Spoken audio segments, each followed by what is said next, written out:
Quantum यांत्रिकी क्रांति के 100 वर्ष।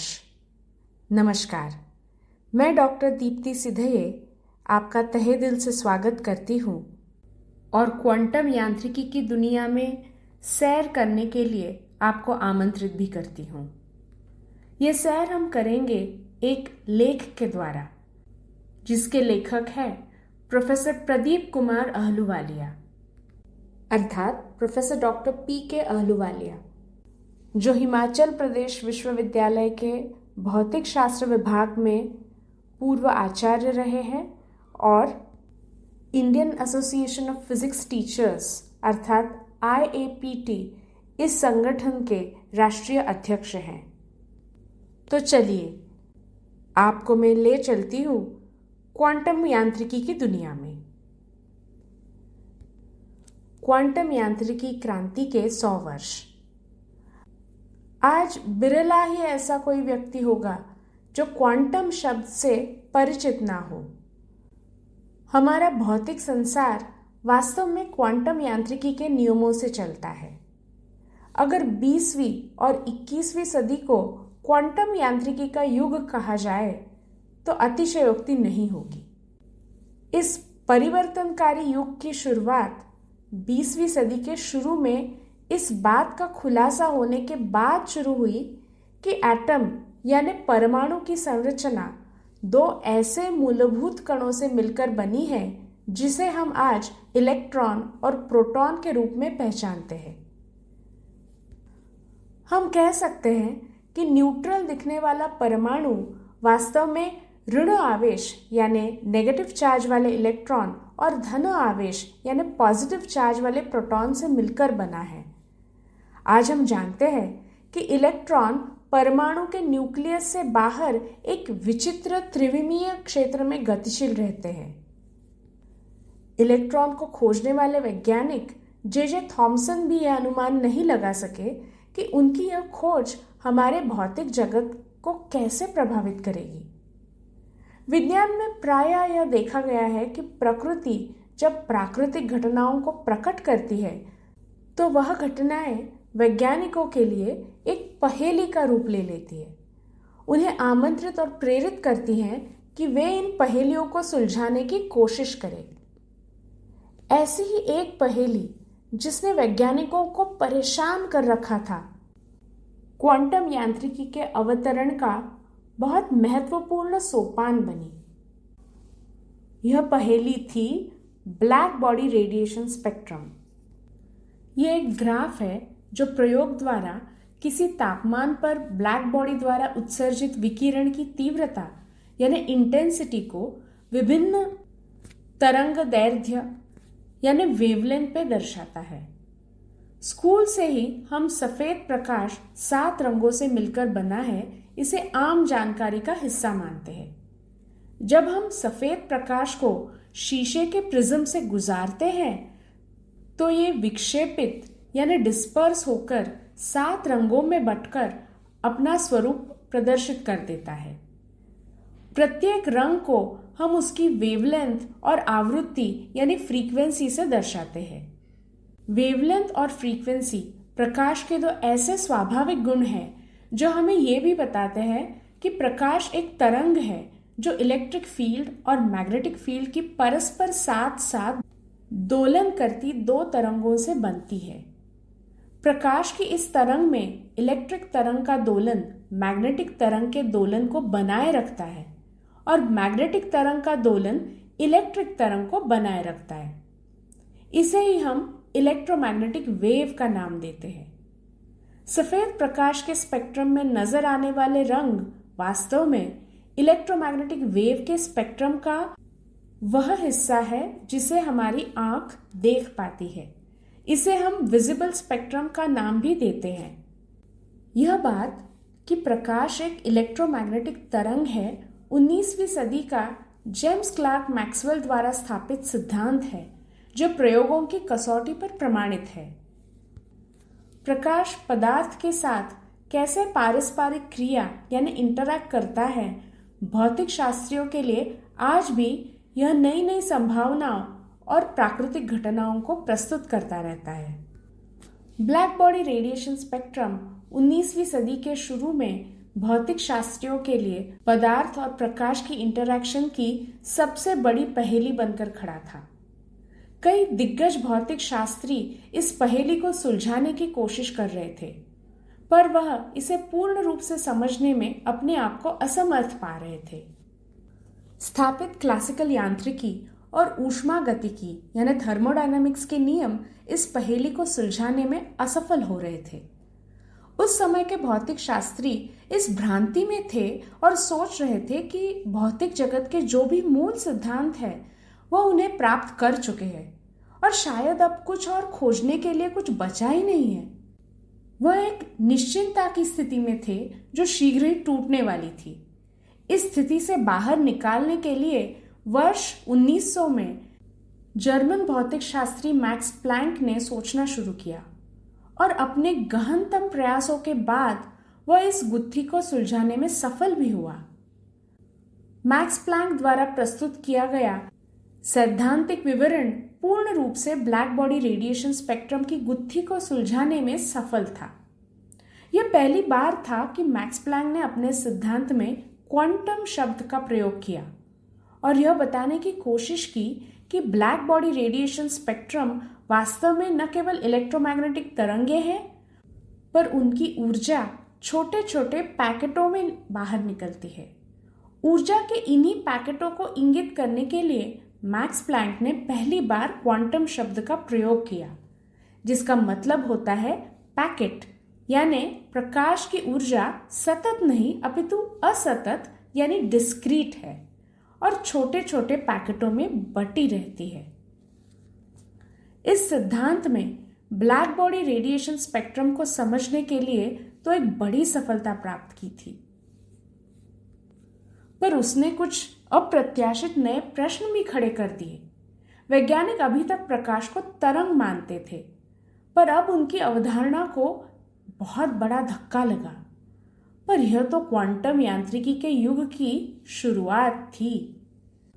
प्लैंक के सिद्धांत ने भौतिक शास्त्र में एक नए कांस्टेंट यानी स्थिरांक को जन्म दिया, जिसे हम अंग्रेजी भाषा के छोटे अक्षर h से इंगित करते हैं।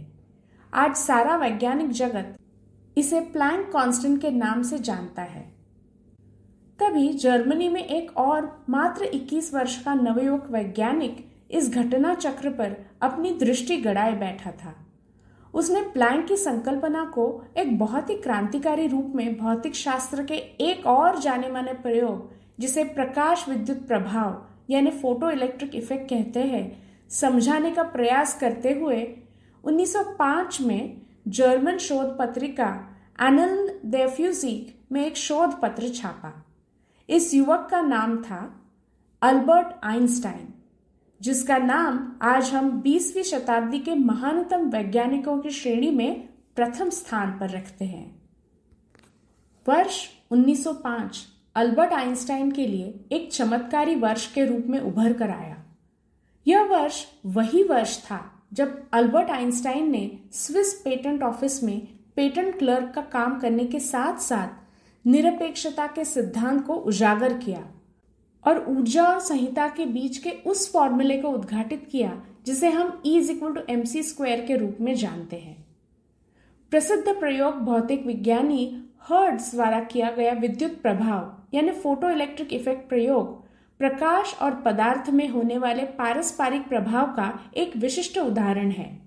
इस प्रभाव में जब प्रकाश की उचित फ्रीक्वेंसी वाली किरणें किसी धातु पर गिरती हैं तो वह उस धातु में से उसकी सतह से इलेक्ट्रॉन उत्सर्जित करने में कामयाब होती है।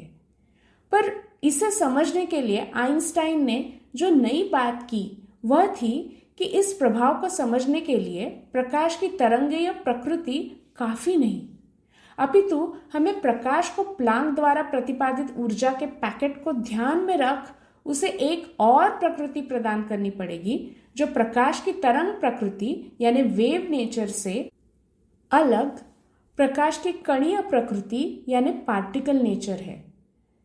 इस सिद्धांत के अनुसार प्रकाश के कण ऊर्जा के पैकेट हैं, जिसमें हर पैकेट की ऊर्जा हमें मिलती है प्लैंक कांस्टेंट को प्रकाश के तरंग की फ्रीक्वेंसी से गुना करने के बाद, यानी E = h nu सूत्र द्वारा। ब्लैक बॉडी रेडिएशन स्पेक्ट्रम को समझने की सफलता के बाद क्वांटम के सिद्धांत की यह दूसरी सफलता थी। दूसरी तरफ परमाणु संरचना की परतें भी खुल रही थी। रदरफोर्ड ने जे थॉमसन के प्लम पुडिंग मॉडल को चुनौती देते हुए उसके सत्यापन के लिए एक बहुत ही महत्वपूर्ण प्रयोग किया। इसे हम आज रदरफोर्ड के अल्फा स्कैटरिंग प्रयोग के नाम से जानते हैं। जे थॉमसन के मुताबिक एटम एक प्लम पुडिंग की तरह संरचना वाला कण है, जिसमें पुडिंग धनात्मक आवेश यानी पॉजिटिव चार्ज लिए रहती है और उसमें ऋणात्मक आवेश यानी नेगेटिव चार्ज वाले इलेक्ट्रॉन प्लम की तरह बिखरे पड़े रहते हैं।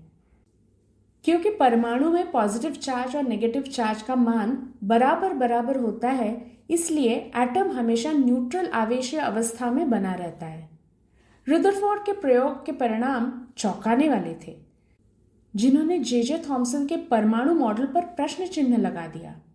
और फिर रदरफोर्ड ने एटम यानी परमाणु का एक नया प्रारूप दिया, जिसमें बहुत छोटे से स्थान पर धन आवेश न्यूक्लियस के रूप में पड़ा रहता है और इलेक्ट्रॉन उसके आसपास गोलाकार कक्षा में घूमते रहते हैं।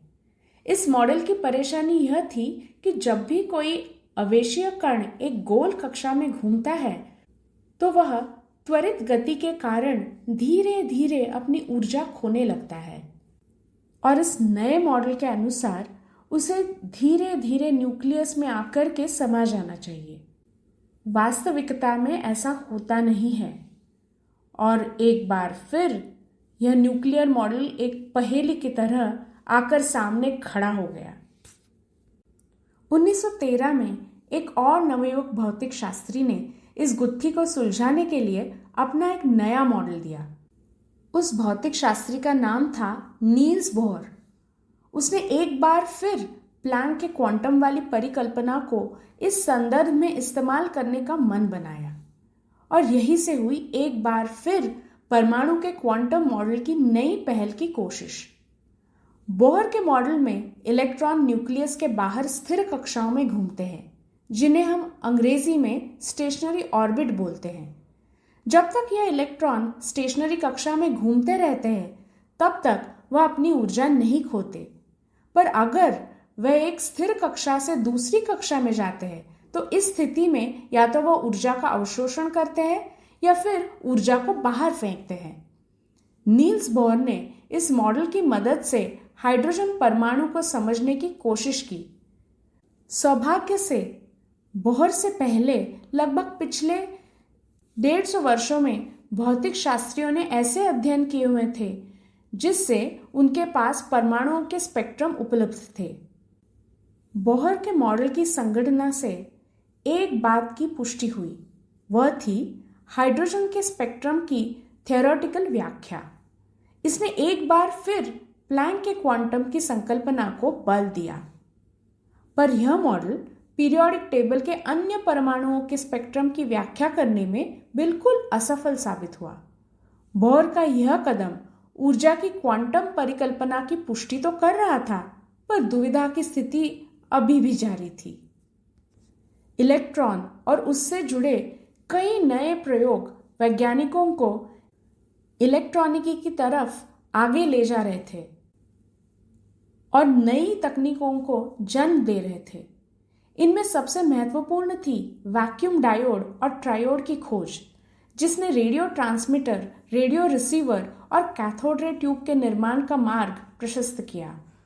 लगभग अगले 10 वर्षों तक प्लांक, बोहर और आइंस्टाइन ने वैज्ञानिकों में क्वांटम के बारे में एक चर्चा छेड़ दी थी।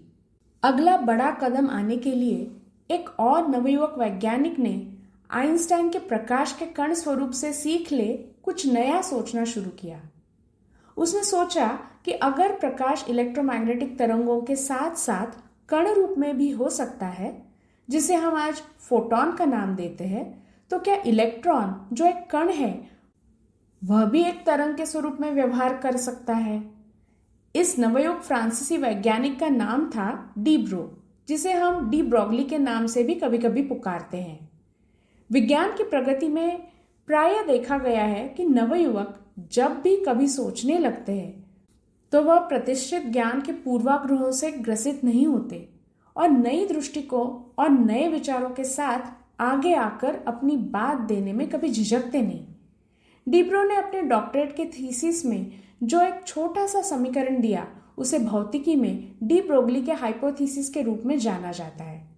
यह था तरंग की वेवलेंथ और तरंग से जुड़े गतिमान यानी मोमेंट्स का आपस में बहुत गहरा जुड़ाव, जो उसने एक समीकरण के रूप में प्रस्तुत किया। Lambda is equal to h upon p। Hypothesis वैज्ञानिक क्षेत्र में एक अस्थायी अंतर्दृष्टि का काम करती है, जो अगर प्रयोग की कसौटी पर ठीक साबित हो तो नई बातों को उद्घाटित करने की क्षमता रखती है। डी ब्रोगली की अस्थायी अंतर्दृष्टि ने एक नई परिकल्पना को जन्म दिया, जिसे हम क्वांटम यांत्रिकी के इतिहास में पदार्थ तरंगों या मैटर वेव्स के रूप में जानते हैं। डी ब्रोगली की इस अंतर्दृष्टि ने उस समय के और अन्य नवयुग भौतिक शास्त्रियों की कल्पना को उड़ान देनी शुरू की। इनमें शामिल थे जर्मनी के वैज्ञानिक वर्नर हाइजेनबर्ग, ऑस्ट्रिया के वैज्ञानिक श्रोडिंगर और ब्रिटिश वैज्ञानिक पॉल डिरैक। इन तीनों ने अपने अपने तरीकों से क्वांटम यांत्रिकी के मूल सिद्धांतों का प्रतिपादन किया और उसके नए स्वरूप की संरचना भी प्रस्तुत की। आज से लगभग 100 वर्ष पूर्व हाइजेनबर्ग नील्स बोर के कोपेनहेगन इंस्टीट्यूट में उनके साथ पोस्ट डॉक्टर फेलोशिप करने पहुंचे। वे क्वांटम की परिकल्पना से अभिभूत थे। उन्होंने इस फेलोशिप के माध्यम से एक बार फिर बीड़ा उठाया कि कैसे परमाणुओं के स्पेक्ट्रम को समझने की कोशिश की जाए। हाइजेनबर्ग जब इस उहापोह में उलझे हुए थे तो उन्हें हे फीवर ने जकड़ दिया। हे फीवर एक पोलन जनित एलर्जिक स्थिति है जो पर्यावरण में फैले पोलन कणों से उत्पन्न होती है। हाइजेनबर्ग के सुपरवाइजर ने उन्हें सलाह दी कि जलवायु परिवर्तन के लिए कोपेनहेगन से पास में स्थित एक टापू पर जाकर अपने स्वास्थ्य सुधार की कोशिश करें। इस सलाह को मानकर हाइजेनबर्ग उत्तर सागर के एक छोटे से आइलैंड हेलगोलैंड में पहुंचे, जहां उन्होंने हे फीवर से मुक्ति भी पाई और बोहर के इलेक्ट्रॉन कक्षा वाले एटम के मॉडल से बिल्कुल इत्र एक नई अवधारणा को जन्म भी दिया। इस अद्भुत अवधारणा में उन्होंने जिस गणित का प्रयोग किया है उसे हम मैट्रिक्स मैकेनिक्स कहते हैं। गणित में मैट्रिक्स एक आयताकार सारणी है जिसमें संख्याओं, चरों या प्रतीकों को पंक्तियों और स्तंभों में व्यवस्थित किया जाता है। इसे एक ग्रिड या तालिका के रूप में भी देखा जा सकता है। हाइजेनबर्ग के मॉडल में इलेक्ट्रॉन की कक्षा का कोई महत्व नहीं था। उन्होंने बोर के मॉडल को पीछे छोड़ दिया था। पर सफलता की बात यह थी कि इस नई अवधारणा से उन्होंने हाइड्रोजन एटम के स्पेक्ट्रम को समझने में अभूतपूर्व सफलता प्राप्त की। इस सफलता के परिणाम स्वरूप उन्होंने एक नए सिद्धांत, जिसे अनसर्टेनिटी प्रिंसिपल कहा जाता है, को भी प्रतिपादित किया। इसके अनुसार किसी भी क्वांटम कण के साथ जोड़ी में जुड़े हुए भौतिक गुणों जैसे कण की स्थिति यानी पोजीशन और गति यानी मोमेंटम या ऊर्जा और समय, इनके मान एक साथ सटीक रूप से नहीं जाने जा सकते। गति का सटीक अनुमान हो तो क्वांटम यांत्रिकी में हमें उसकी पोजीशन का सटीक अनुमान नहीं पता होगा। क्वांटम मैकेनिक्स में यह बात बहुत विरोधाभासी प्रतीत होती है और इसी की वजह से क्वांटम यांत्रिकी को समझना एक कठिन प्रक्रिया से गुजरना होता है और हमारे व्यवहारिक ज्ञान यानी कॉमन सेंस से परे प्रतीत होता है। यह घटना जून 1925 में घटित हुई, जिसे हम क्वांटम यांत्रिकी का हाइजेनबर्ग के अंतर्ज्ञान के फलस्वरूप जन्म मानते हैं। क्वांटम यांत्रिकी के इस स्वरूप को प्रायः मैट्रिक्स मैकेनिक्स का नाम भी दिया जाता है। उस समय हाइजेनबर्ग मात्र 23 वर्ष के थे।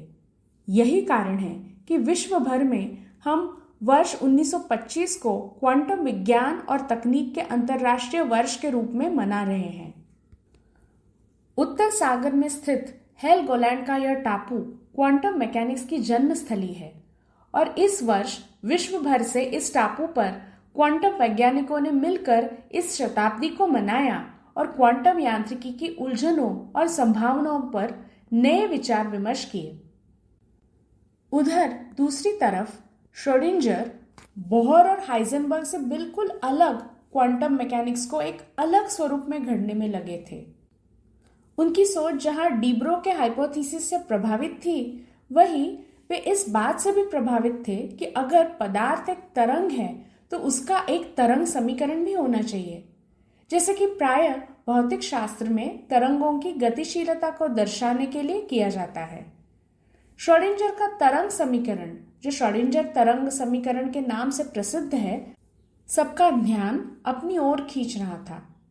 एक बार फिर सामान्य व्यवहारिक ज्ञान से अलग कणों की स्थिति या गति से बिल्कुल इत्र श्रोडिंजर का तरंग समीकरण उनके व्यवहार को किसी स्थान पर होने की संभावनाओं को एक और फलन से दर्शा रहा था, जिसे उन्होंने वेव फंक्शन यानी तरंग फलन के रूप में प्रस्तुत किया।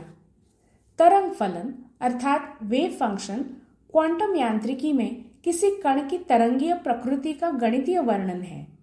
यह एक ऐसा फलन है जो किसी कण के स्थान और समय पर होने की संभावना को बताता है। तरंग फलन का वर्ग mod of psi of x t whole square किसी विशेष स्थान पर कण के पाए जाने की प्रायिकता यानी प्रोबेबिलिटी से संबंधित होता है। एक बार फिर यह बहुत विरोधाभासी स्थिति थी। अल्बर्ट आइंस्टाइन तो जीवन भर क्वांटम यांत्रिकी की इस प्राकीय यानी प्रोबेबिलिस्टिक व्याख्या को स्वीकार नहीं कर पाए। उन्हीं के शब्दों में, ईश्वर यानी प्रकृति कभी पासे फेंकने का खेल नहीं खेलती। बाद में ब्रिटिश वैज्ञानिक पॉल डिरैक ने यह सिद्ध किया कि हाइजेनबर्ग की मैट्रिक मैकेनिक्स और श्रोडिंजर की तरंग मैकेनिक्स वास्तव में समान गणितीय स्वरूप है। पर आम भाषा में हम प्राय यह कहते हैं कि चलती का नाम गाड़ी।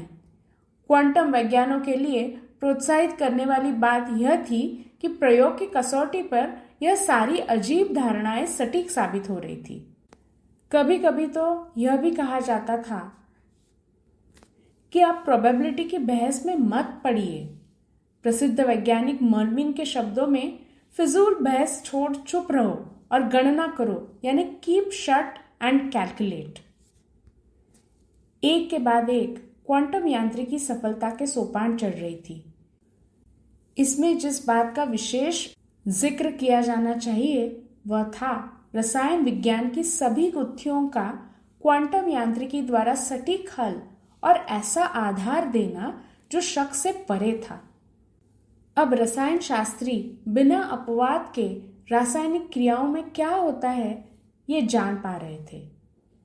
प्रकाश के कण फोटॉन से शुरू हुई क्वांटम यांत्रिकी की यह यात्रा धीरे धीरे इस बात की पुष्टि कर रही थी कि बेशक हमें क्वांटम यांत्रिकी के सभी आयामों से सहमति ना हो, पर इसकी सफलता के बारे में शंका को कोई स्थान नहीं। 21वीं शताब्दी में आज हम अच्छी तरह से जानते हैं कि क्वांटम यांत्रिकी ने हमारे जीवन को नई तकनीकें लाकर बिल्कुल बदल दिया है। आज हम जो मोबाइल 24 घंटे अपने साथ लिए घूमते हैं, उसकी तकनीक का आधार वास्तव में क्वांटम यांत्रिकी ही है। क्वांटम यांत्रिकी के शुरू के दिनों में ही इंजीनियरिंग और तकनीकी शास्त्रियों ने इस आधुनिक ज्ञान का प्रयोग तकनीक में बदलने के प्रयास के रूप में शुरू कर दिया था। डी ब्रोग के हाइपोथेसिस ने जिस तकनीक को जन्म दिया उसे आज हम इलेक्ट्रॉन माइक्रोस्कोप के रूप में पहचानते हैं। इलेक्ट्रॉन माइक्रोस्कोप एक ऐसी नई तकनीक थी जिसे एक इंजीनियरिंग कॉलेज के अध्यापक और शिष्य की टीम ने सोचा और उसका पहला प्रोटोटाइप तैयार कर जर्मन कंपनी सीमन के माध्यम से बाजार में उतार दिया। इलेक्ट्रॉन माइक्रोस्कोप के आविष्कार का श्रेय 1931 में जर्मनी के दो वैज्ञानिकों अर्न्स्ट रुस्का और मैक्स नोल को दिया जाता है। यह एक ऐसा उपकरण है जिसमें इलेक्ट्रॉनों की किरण का उपयोग वस्तुओं को देखने के लिए किया जाता है, जिससे पारंपरिक प्रकाश माइक्रोस्कोप की तुलना में बहुत अधिक आवर्धन यानी मैग्निफिकेशन और रेजोल्यूशन यानी दो वस्तुओं को अलग अलग देखने की सूक्ष्म क्षमता को प्रदान करता है। इलेक्ट्रॉन माइक्रोस्कोप ने कृषि एवं जीव विज्ञान में क्रांतिकारी परिवर्तन की भूमिका निभाई है। अल्बर्ट आइंस्टाइन द्वारा इंगित दूरी पर भूतीय प्रक्रिया, यानी जिसे उन्होंने spooky action at a distance का नाम दिया था, वह आज क्वांटम एंटेंगलमेंट के रूप में प्रयोग द्वारा सिद्ध क्वांटम प्रक्रिया है, जिसके द्वारा दो या दो से अधिक क्वांटम कण एक दूसरे के साथ इस तरह से जुड़े होते हैं कि एक कण की स्थिति तुरंत दूसरे कण की स्थिति को प्रभावित करती है, भले ही वे एक दूसरे से कितने भी दूर क्यों न हो। क्वांटम यांत्रिकी पर आधारित तकनीकें अनगिनत है। ट्रांजिस्टर का आविष्कार, जिसने इलेक्ट्रॉनिक्स क्रांति को जन्म दिया, आज विश्व के सकल घरेलू उत्पाद यानी ग्रॉस डोमेस्टिक प्रोडक्ट को बढ़ाने में अभूतपूर्व भूमिका निभा रहा है। क्वांटम यांत्रिकी के बिना कंप्यूटर क्रांति, मोबाइल क्रांति, इंफॉर्मेशन क्रांति शायद संभव ही ना हो पाती। Laser, MRI scanner, integrated circuits, हमारे घरों को प्रकाशित करते ऊर्जा कुशल एलईडी के बल्ब, क्वांटम डॉट से बनी हमारे टेलीविजन और मोबाइल की स्क्रीन, सुपर कंडक्टिविटी पर आधारित रेलगाड़ियां, क्वांटम कंप्यूटर आज क्वांटम यांत्रिकी की सफलता के ध्वजवाहक है। क्वांटम एंटेंगलमेंट को सूचना प्रसार के ऐसे माध्यम के रूप में देखा जा रहा है जिसके द्वारा सूचनाओं का प्रसारण गुप्त रूप से और तीव्र गति से एक स्थान से दूसरे स्थान पर किया जा सकता है। यह सब चीजें हमें कितनी भी विरोधाभासी क्यों न लगे और हमारे व्यावहारिक ज्ञान को चुनौती करती दिखे, पर हम आज उनकी वास्तविकता से अनभिज्ञ नहीं रह सकते। क्वांटम यांत्रिकी प्रदत्त इस तकनीकी दौड़ में कोई भी पीछे नहीं रहना चाहता है। विश्व भर में वैज्ञानिक इन तकनीकों को परिष्कृत रूप देने में होड़ लगा रहे हैं। क्वांटम यांत्रिकी बेशक हमें अजीब लगे, पर सच मानिए यह समझ से परे नहीं है। सचमुच में अद्भुत है, आश्चर्यजनक है, और इसके बिना यहां ना मोबाइल फोन होते, ना टेलीविजन होते, ना कंप्यूटर होते, ना इंटरनेट होता। लाख कोशिश करने पर भी हम इससे अनभिज्ञ नहीं रह सकते। न जाने क्वांटम यांत्रिकी द्वारा और कितनी वैज्ञानिक घटनाओं के खुलासे होने अभी बाकी है। आज हम क्वांटम रिवॉल्यूशन के नए द्वार पर खड़े हैं और नई तकनीकें हमारे द्वार पर आहट दे रही है। अभी हमने सुना प्रोफेसर प्रदीप कुमार अहलुवालिया लिखित क्वांटम यांत्रिकी क्रांति के 100 वर्ष इस लेख को डॉक्टर दीप्ति सिधे की आवाज में। इसे आप डी क्रिएशंस रिसोर्सेस इस YouTube चैनल पे भी सुन सकते हैं। धन्यवाद।